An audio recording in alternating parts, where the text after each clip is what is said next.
Welcome back to another episode of the Find Food Freedom podcast. We're going to start today's episode with I did not plan to be in a dog neurologist office by 9 a.m. this morning, but that's where my morning led me. So how we got there, let's set the scene, right? So woke up this morning, to my daughter frantically crying at, I think it was 6:27 a.m. Usually she doesn't even let us know she's up. She's sitting in her crib. She's slapping her extra binkies together. She's playing with her stuffies. We're like, oh, she's up. We roll over, we go get her. It's like happy. Nope, not this morning. Woke up to screaming. I think she had a bad dream. Like, I don't know. Anyways, woke up to that. And so, I'm frantic because then I have like I'm breathing deep and I'm like, oh my God, we got to get to her. Okay. So I get to her. I get her out of her room. I'm warming up her bottle. I have her in my arms. And then I hear around the corner, I hear my dog panting. And any of you who have dogs know that panting can be a sign of anxiety, specifically if they haven't been outside, it's not hot, they haven't done any exercise. Like dogs don't just sit there and like aggressively pant, especially when they wake up. So I'm like, oh my gosh, no, because he had been doing bad the last few days. Little buddy struggles with a slip disc. I have a French bulldog. For any of you who have Frenchies, you know that they are a lemon. They got lots of issues sometimes. He's not built for speed or endurance. And so, I mean, this guy sleeps 16 hours a day, though. Like, we don't have steps in our house. He doesn't roughhouse with other dogs because I promise I'm getting to a point. Anyways, so I look at him and I'm like, oh my gosh, he is unwell. He's standing there, he's shaking, he's hurt. And I'm like, no, little buddy. He's dealt with a slip disc in the, previous months, years, but he hasn't done anything to be injured. So long story short, I have to drive 40 miles 40 minutes, a little less than 40 miles into Jacksonville, to go to a dog neurologist. For those of you who are vets, you probably know this, but a neurologist or like a neurosurgeon basically for a dog is a very rare job. It's like a specialty within vet services. And so some states don't even have them. We're so lucky that we have this one here. And because he had disc issues in the past, Biggs is an established patient. And so because of all of this, I called and they're like, yes, you can come in. This is an emergency. He's shaking, he's panting, blah, blah, blah. Anyways, here's where we get into diet culture, people. I'm driving. Like, I've been up since 6:30 a.m., woke up to bat out of hell, daughter screaming, dog panting, like, and I was driving, the 40 minutes out to this vet, and I was like, holy shit. I cannot imagine if this morning that unfolded, it's a Monday, by the way, that just makes it all better, right? If this morning would have happened to me when I was entrenched in diet culture, I would have fucking lost it. And I'm not to say that I was cool as a cucumber and like, collected or like just like chilling and happy during this morning. Nope, definitely had to take some deep breaths and was struggling. But I could not help but to think about how if I woke up, right, let's set Monday and diet culture up. Mondays were always the day that the diet started. Monday was always the day after Sunday or Saturday where I was like, okay, I'm not allowed to eat all of the things that I ate on the weekend. So come Monday, I'm going to air quotes be good. I'm going to restrict. I'm going to cut out. I'm going to start the juice cleanse. I'm going to start the diet. I'm going to start the meal plan. And so I was thinking to myself how now I'm driving to a vet neurologist, like 40, minutes into town. I had a whole office day planned today. All of that shit flew right out the window. Daughter screaming, like I can't imagine trying to be on a diet at this stage in my life. Now, I only know Sammy and diet culture. I was dieting in all of my 20s, and then kind of found intuitive eating in my late 20s into my 30s. So I can't imagine it. I cannot imagine dieting and trying to intentionally shrink my body at this stage of life. Now, this reminds me though of, when I had that thought today driving out there, a couple different things rang through my head. One, while all of this was going on in the morning, my husband, God bless his soul, is the one that cooks a lot in our house. And so he's making breakfast. He's like, can I make something for you? Because he knows that I'm about to have to cancel my day, drive to the vet, do all these things. So he makes me a delicious breakfast sandwich, sourdough toast from Trader Joe's. They're good, like aged cheddar, egg, avocado, all the works, right? So again, as I'm reflecting, this is me driving. As I'm reflecting on my drive today, another thought was like, oh my God, can you imagine if I was in diet culture, right? This shit Monday happens to you. You're trying to do all these things. You're trying to take care of the dog. You're trying to take care of the baby. Your husband asks you, hey, can I feed you something? Can I get you breakfast? And how that breakfast that he cooked me, that was fucking delicious today, would have sent me on an absolute spiral back in the day, because you can't have 2 slices of toast. You can't have full fat cheese plus an avocado. You can't have 2 eggs on a sandwich, right? These were all of the rules that I used to have. And so I thought about, and I just like took a deep breath and started to think about how this is why diets don't work, right? We know that diets aren't sustainable. We know this. We have all the research that 95% of diets fail. 2/3 of dieters will gain back more weight than they originally lose on the diet. There are 0 randomized control trials that show sustained weight loss greater than 2 years for any diet that exists ever. And just to put that into perspective, like a randomized control trial is like the gold standard of research.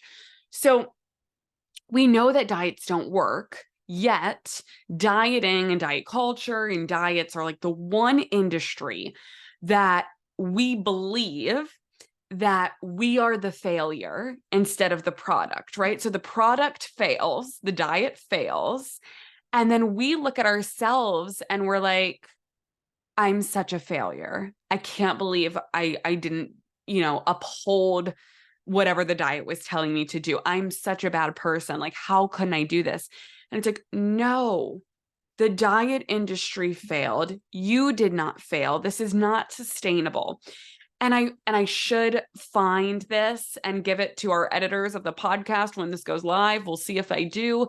But I used to have this image when I would counsel clients way back in the day before I found intuitive eating. This was like when I was starting to make that transition. I called it my bullseye. And the middle of the bullseye said home, right? And it was circled. And then from there, it would go travel, work, social life, unexpected life events, right? Holidays, vacations. And you could just build this bullseye. And I would love to showcase this as an image to people, because when we get a diet, any diet, doesn't matter what it is, right? It has rules, it has calorie accounts, it has portion sizes, macros, whatever it is, has a list of restrictions. We say, okay, I have the magic answer. I have the rules. I got the numbers, the tangible things. I'm going to follow this. I'm going to be good, heavy air quotes, and I'm going to be successful. And then what happens? The bullseye happens. So what I mean by that, bullseye is a noun, so it's not a verb, but we get bullseyed if I turn it into a verb, right? So the centerpiece of the bullseye is the home ring. So if you are following a diet and you stay home, right? You go in the center, you stay home, you say no to every social event, you don't go to an office, you don't run errands, you don't leave the house, you don't go on vacation, you don't do anything, you have a higher chance of being able to follow really strict rules, because you don't have all the triggers. You don't have life happening, right? So you just stay home. Then we go to an office, right? Where we have to pack our food and we have to see coworkers and we have to, and then we travel where we have less control of our food. And then we have social events where we have a date night or a girls' night. Then we go on vacation, right? Then there's holidays, or my example today, right?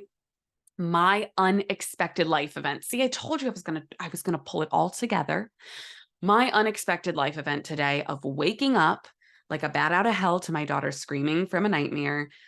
My son, my Frenchie, French Bulldog Biggs, with a slip. It ended up being a slip disc in his neck. So now he has one in his hips and his neck. And he was so hurt. He's like on all these meds now, but I had to rush to the vet, right? So imagine that diet culture version of me, Sammy, years ago in her early to mid 20s. Imagine I woke up this Monday and I said, I'm going to be good. I'm not going to eat carbs. I'm not going to eat sugar. I'm going to go work out first thing. Right? Like, and I laugh at this now because you look at the morning that I had no time to myself. Thank God my husband put food in front of me, because between getting her ready for school, calling the vet, getting out to the vet, driving over 40 minutes, waiting, they rushed us in, all of the things. If he wouldn't have fed me, I don't even know when I would have ate or nourished myself. But imagine being in diet culture and him putting food in front of me and being like, I can't eat this. I'm not allowed to eat this.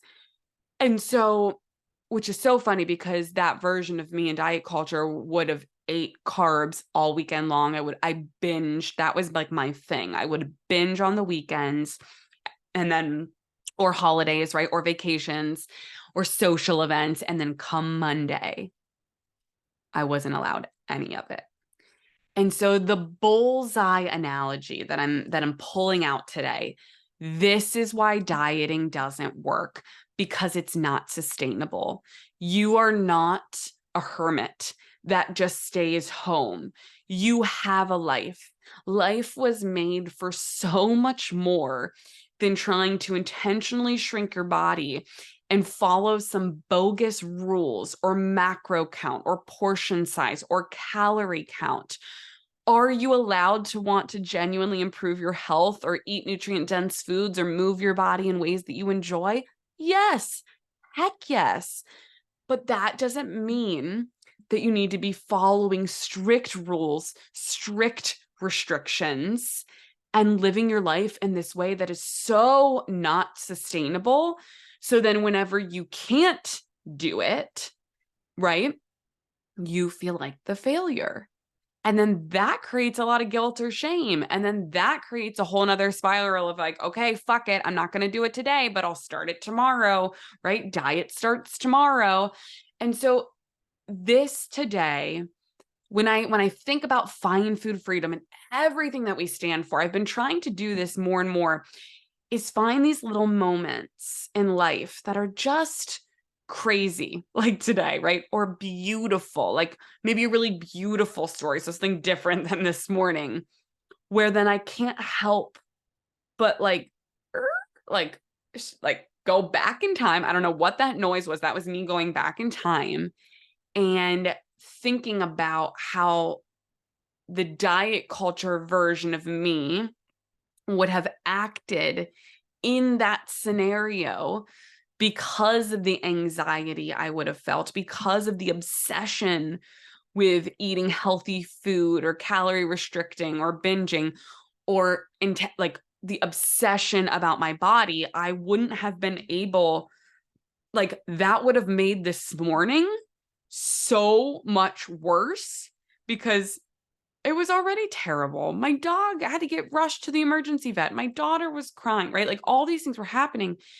And it's like, I was able to take some deep breaths, to say, all right, mama, you got this. You're an overachiever who is constantly in fight or flight. So now the emergency is happening. You can handle this. Take some deep breaths. What do you got to do? What do you got to push to the side? What do we need to prioritize? Right. And like How do we nourish your body? How do we hydrate? I made sure before I got in the car, I filled up my big ass water bottle because I was like, I don't know how long. What if we get rushed into surgery with him? Like, right. So these are the things that now I can look at that I'm like, wow, I never did this when I was in diet culture. This kind of scenario, AKA fucking crazy, unexpected life events, which I hate to break it to you, but no matter who you are, life is crazy. And I'm not wishing this on anyone, but unexpected life events happen all of the time, right? Shit happens all of the time. It could be a fender bender. It could be losing a loved one. It could be a breakup. It could be getting stuck in traffic. It could be a dog getting injured, a child getting injured, right? Like there's so many things, you getting injured. I have clients all the time that like they fall and break their wrist and they're like, what the fuck? I'm like in my 40s. I thought this was like a childhood injury, like in a basketball game, right? And it's like, shit happens. And dieting is not sustainable because you're not stuck in this little perfect bubble where shit's not going to go wrong. And guess what? Shit's supposed to go wrong. Life is messy. And the more that you let it be messy and stop trying to control it, it's like, oh, okay, I can do this. And again, I think most people find once they start to make peace with food and their body, that food and their body isn't the issue. They're trying to control food or they're trying to control their body because life is out of control and these things feel controllable. There's like a false sense of control that lives within dieting and trying to intentionally shrink our body. Spoiler alert, we cannot control either, but it can feel like this false sense of control. And having that false sense of control, which is this is like the even more fucked up part, creates a more out of control relationship with food and body. So, leaving today's episode, I want to invite you in to think about a few things, okay? How long have you been dieting for? So, how many years have you been dieting for? Think about all of the diets that you've done and how they ended. What ended the diet? Was it because you were bored of it? Was it a stressful life event? Was it because you didn't have access to that food? Was it a vacation? Was it a party where you said, fuck it? And like, and you're like, I can't do this anymore. What was it? An unexpected life event? What was the thing that ended each of the diets? And please know that you are not a failure for not being able to uphold restriction around food, which is necessary for you to live life, for your organs to function. Okay. And the more that we can bring awareness to this, then when stressful Mondays happen, like your girl had today, it makes them a lot less stressful because I was able to come at today's shit show from a place of compassion to almost be like a neutral observer outside of myself saying, Sammy, what do you need today? What do we need to make happen? What do you need that's going to make you feel cared for? What do you need? You need to fill your water bottle up. You need to pack some snacks because you don't know how long you're going to be out. You need to, husband said, okay, let me cook you breakfast. Let me get you this meal, right? We had things in line. And so Sammy, 10 years ago would have been freaking the fuck out because I wouldn't been able to go to the gym. I wouldn't been able to go on my hamster wheel of a fucking elliptical that I would just fucking burn calories for however long. I would punish myself. I wouldn't have been able to go and get the certain food that I was allowed to eat or wasn't allowed to eat, right? And then that would have sent me on an even bigger spiral when I was able today to say, what do I need to do to be here for my family, for my puppy, for, whatever's got to happen. And so I'm here to tell you today that this is a huge reason that dieting doesn't work. You want to know the secret? Life is fucking crazy. And anybody anybody, I don't care who they are, a coach, a dietitian, a doctor, a trainer, that tells you that they have the perfect plan or the perfect pill or the perfect detox, or I don't give a fuck what they call it. That's a whole bunch of bullshit, because life is crazy. Our day-to-day is crazy.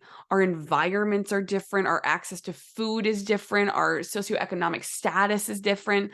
Our races being different, have, discrimination and oppression is a part of that. Like this is just like a whole nuanced conversation that we could go down a rabbit hole. But I'm here to tell you today that dieting doesn't work because life is crazy. And if life has ever gotten so crazy for you that you weren't able to uphold restriction, congratulations. And you're like, what the fuck? Why are you congratulating me? I'm congratulating you because you're a human, and that's a part of the human experience. And we're not supposed to be able to follow crazy rules and restrictions around food. It doesn't make you a morally better person for being able to uphold certain restrictions or rules or macro ranges or calories. So leaving today's conversation, I really invite you to think about, how long have you been dieting? What were the events or reasons that you came off of dieting? And what do you want your relationship with food and body to look like? If you could close your eyes and imagine the most peaceful relationship with food, the most peaceful relationship with your body, and then think, is my current diet, like if you are dieting, is your current diet setting you up for what you want with your relationship with food, with your relationship with your body? And if the answer is no, where do we go from here? Right? And I like to be very clear that as a registered dietitian, as a certified intuitive eating counselor, I'm not here to convince people not to diet. You can do whatever you want. And that's the really cool thing, is you have full autonomy to do that. And to be honest with you, the majority of people that end up, listening to Find Food Freedom podcast or on our social media channels or whatever it is they're starting to get curious about leaving dieting behind, because they're like, oh, I've dieted for 20 plus years. It hasn't helped me. It's actually harmed me. I have a really fucked up relationship with food and body right now, even more so than I ever have. I don't want to do this anymore. And I have no idea how to walk away, because I don't know who I am as a human being without dieting, because I've done it for so long. So if you can relate to that, I invite you to just get curious. Just think about, what do I want my life to look like 10 years from now? What do I want my relationship with food and body image to look like 10 years from now?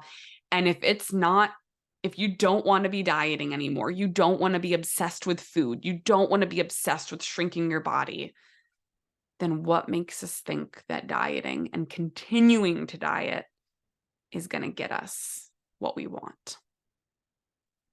Just plant that seed. Let it grow, let it fester, water it a little bit, think about it. And I'm just grateful that you're here with an open mind and staying curious.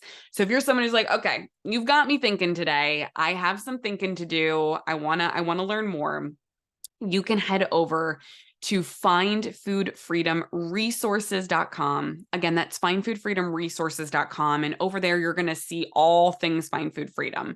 We have free trainings that you can get sent right to you. We have a monthly membership option as well that has monthly masterclasses and check-ins and a library of resources of over 35 masterclasses. We have our one-on-one coaching, our group coaching, our mastermind coaching that has a hybrid of both group and one-on-one support. So again, take what you need, leave the rest behind. That's at findfoodfreedomresources.com to get all of the resources that you need. And I invite you to just stay curious, and I will see you next week on the Find Food Freedom podcast.